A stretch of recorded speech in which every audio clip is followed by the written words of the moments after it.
Bem, meus queridos já estudantes, como é que vocês estão? Já me conhecem. Eu sou o seu professor de Geografia, o Washington Luiz. E hoje nós temos muitas coisas, muitos detalhes que precisamos perceber na aula de hoje. E eu convido vocês a descerem nessa onda comigo. Então vem, mas vem comigo nessa onda.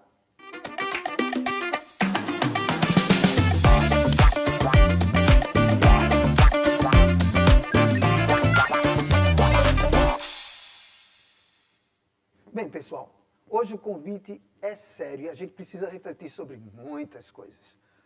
Hoje, o tema essencial ou base para a gente é justamente o consumo de água e disponibilidade global. Então, como é que andam as coisas na sua casa? Onde você trabalha? Por onde você anda? Na sua casa, de vez em quando, falta água? Não? Então você está numa boa. Está descendo numa vibe legal. Mas em muitas outras, isso, infelizmente, é a realidade. Falta, e falta muita água. Então, ó, vamos trabalhar justamente com o descritor, acima, que vai identificar os principais usos da água e de outros materiais nas atividades cotidianas. Atividades também que vão nos levar a propor formas sustentáveis de utilização desses recursos. Para a gente amadurecer essa ideia, esse é o descritor. Eu estou trazendo um contexto para a gente começar a descer nessa onda. A água disponível para o consumo humano é muito escassa em nosso planeta, representando menos de 1% da água doce total, que, por sua vez, constitui apenas 2,5% da água do planeta, sendo a vasta maioria de água salgada. Sabendo disso, claro, eu tinha que trazer um gráfico para vocês perceberem isso de forma bem legal. Dá para perceber que na parte baixa do nosso gráfico, o que está aí maior de 97,5% e 2,5% está representando o total de água salgada existente no nosso planeta. Enquanto que 2,5% é apenas a água doce, que nos favorece em várias atividades no nosso cotidiano. Ele faz um recorte dessa água doce. Vocês percebem que na parte superior, esse recorte está representando o total de 100% da água doce, ou seja, 69,8% está relacionado às nossas calotas polares. Isso mesmo, tanto no Polo Norte quanto no Polo Sul. E, claro, em algumas regiões com altitudes elevadas. No setor, no gráfico, onde está em verde, as águas subterrâneas, com 29%. Ou seja, os nossos aquíferos, os nossos lençóis freáticos e outros pontos. Os rios e lagos representam apenas, pessoal, 0,3% dessa água potável.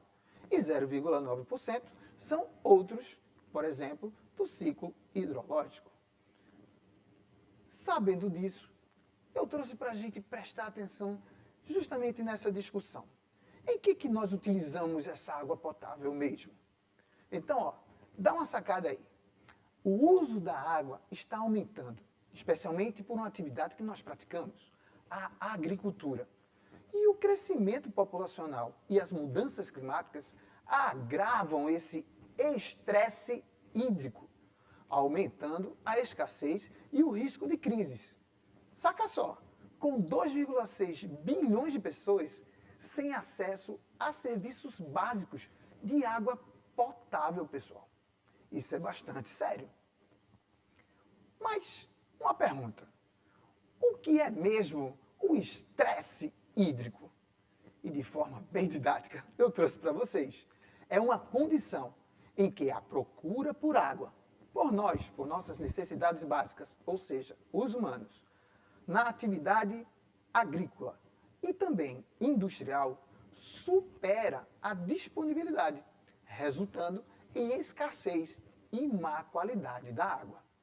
Ou seja, precisamos tomar alguma atitude.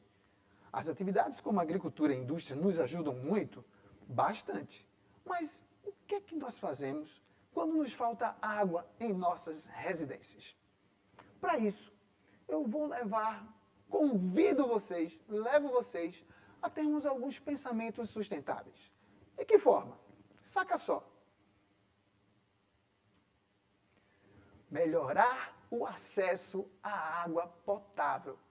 Isto deve ser uma prerrogativa nossa, uma intenção que deve estar no nosso dia a dia. Ou seja, incentivar a instalação de sistemas de captação de água da chuva, por exemplo, em residências, escolas e edifícios comunitários, sendo o uso para fins não potáveis, claro, como regar jardins, dar descarga em vasos sanitários, mas também, se tratada, ela pode ser utilizada até para o nosso consumo. Quer ver outra experiência legal, sustentável? A água serve para nos proteger e dar uma saúde melhor para as nossas vidas. Então, promover campanhas de educação sobre a importância de lavar as mãos e usar água tratada para cozinhar e beber, ter a conscientização, debatendo, conversando na nossa comunidade, na nossa família, pode reduzir drasticamente a propagação de doenças relacionadas à falta do uso da água, como, por exemplo, a diarreia e a cólera. Doenças sérias. Temos também relacionadas ao impacto ambiental. Ou seja, pensando de forma sustentável, podemos implementar sistemas de reuso da água em larga escala, tanto na indústria quanto em residências.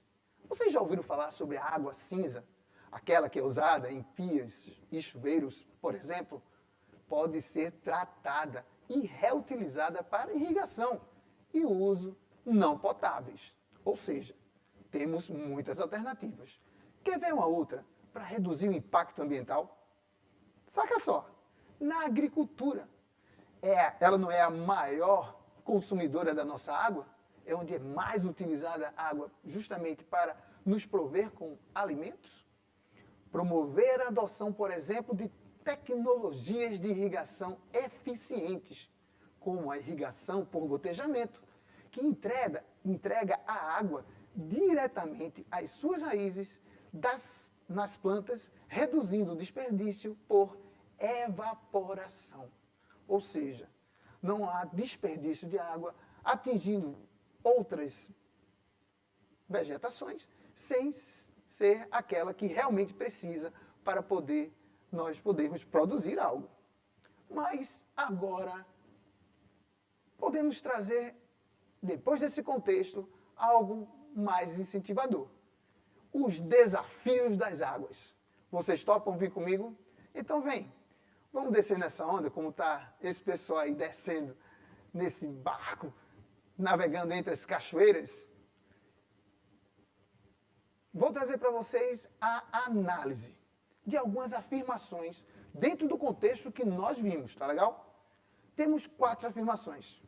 Vamos discuti-las se verdadeiras ou se falsas. Então, saca só a primeira. Quando a poluição de um determinado corpo d'água prejudica a saúde do homem, diz-se que a água está purificada. Oi, preciso chamar a atenção dessa purificada. Vocês entendem o que é uma água purificada? Entendemos isso? Vamos lá. Água purificada é aquela que está num estado mais do que apropriado para que nós possamos consumi-la, utilizá-la da melhor forma em nosso cotidiano, seja para fazer alimentos ou também para tomá-la de forma racional. Tranquilo? Até aí tudo bem? Beleza. Vamos continuar. Assim, ele continua. A purificação é um caso particular da poluição, no qual a água apresenta substâncias químicas ou radioativas e micro-organismos que podem causar malefícios ao homem. Vocês perceberam alguma contradição nesse texto? Vamos lá, logo no início. Quando a poluição de um determinado corpo d'água prejudica a saúde do homem, diz que a água está purificada. Opa, está contraditório. Se ela é purificada, ela vem prejudicar a saúde do homem. Beleza? Então já marcamos aí o quê? Vamos marcar a poluição como destaque, a saúde do homem como efeito contraditório, e essa daí a gente já marca como falsa, algo que a gente precisa tomar cuidado. Beleza? Vamos para a 2. A afirmação 2 mostra: a água apresenta-se como um recurso essencial para a vida do homem. Tudo bem até aí? Essencial. Ela representa um componente obrigatório para a geração e a manutenção da vida. E eu já destaquei para a gente, geração e manutenção da vida. Dessa maneira, a existência dos seres vivos na Terra se deve graças à presença da água em seu estado líquido na biosfera. Gente, temos que pensar, refletir um pouquinho sobre isso? Claro que não. Essa afirmação nós vamos considerá-la de que forma? Verdadeira. Por isso que eu tiquei aí com um verdezinho para a gente dizer que tá legal. Vamos para a afirmação 3? Vamos nessa? A afirmação 3, ela vem trazer o que para a gente? A poluição hídrica é caracterizada por qualquer alteração nas condições naturais de um recurso hídrico, de modo a torná-lo prejudicial para os seres que nele dependam, ou que dificulte ou impeça o uso definido a ele. Bem, poluição hídrica, alteração nas condições, prejudicial. Essa afirmação, para o que a gente já contextualizou, já conversou, verdadeira ou falsa para vocês? Isso mesmo. Quem está acompanhando e se ligando nessa onda, essa afirmação é muito verdadeira. A poluição, ela se caracteriza justamente nas mudanças do corpo que existe onde está a água e ela que nos alimenta, que nos favorece a saúde. Tranquilo? Massa. Vamos para a 4ª opção. E o que ela vem dizer para a gente? São as principais fontes de poluição hídrica. As de origem natural, e eu já chamo a atenção para a origem natural. A origem natural é a nascente de um rio. Essas águas, a água da nascente de um rio, onde ela é puríssima, ela é considerada uma fonte de poluição hídrica? Não. Então a gente já começa a desconfiar daí. As águas residuárias, aquelas as quais muitas vezes resíduos de indústrias e de outros locais terminam contaminando o corpo aquático, ou um rio, um lago. As águas do escoamento superficial podem também poluir ou contaminar algumas situações? Sim. As de origem agropastoris e os resíduos sólidos, estes também encontramos muitas vezes nos nossos rios, não é verdade? Ponto. Estão excluídos desse montante os esgotos domésticos e industriais. Peraí. Principais fontes de poluição hídrica. Já tem a origem natural, que a gente já desconfiou de algo. E agora, nós temos os esgotos domésticos e industriais que não fazem parte desse montante que polui as nossas águas, os nossos corpos hídricos? Então, o que é que a gente precisa marcar aí? Um xizinho vermelho. Essa também é muito falsa. Sendo assim, o que é que ele quer? O que é que essa questão está perguntando a gente? As alternativas acima estão corretas. Todas estão corretas? Percebemos que não. Mas ele quer o quê? O que é verdadeiro ou o que é falso? E aí está a expressão lá embaixo, que a gente precisa prestar muita atenção, pessoal. Todas as alternativas, todas as questões que envolver um não ou a exceção, precisamos ter muito cuidado para não confundirmos. Então, para a gente finalizar essa questão, nós vamos escolher a melhor alternativa a partir de agora. A seria a alternativa 1 e 3? Sabemos que não. Letra B, 2 e 3. Letra C, 3 e 4. Ou a letra D, 1 e 4. Entendemos então que o correto está justamente na letrinha D. Alternativas 1 e 4 são as exceções das afirmações. Sendo assim, simples, né? Vamos deixando para vocês um aprofundamento nesse conhecimento. Uma atividade no Kahoot que vai estar justamente na descrição desse vídeo, beleza? Ela está lá e pode ter certeza, bem bacana, preparei com muito carinho. E vamos ficando por aqui. Um gel abraço, até a próxima e vem, mas vem comigo nessa onda.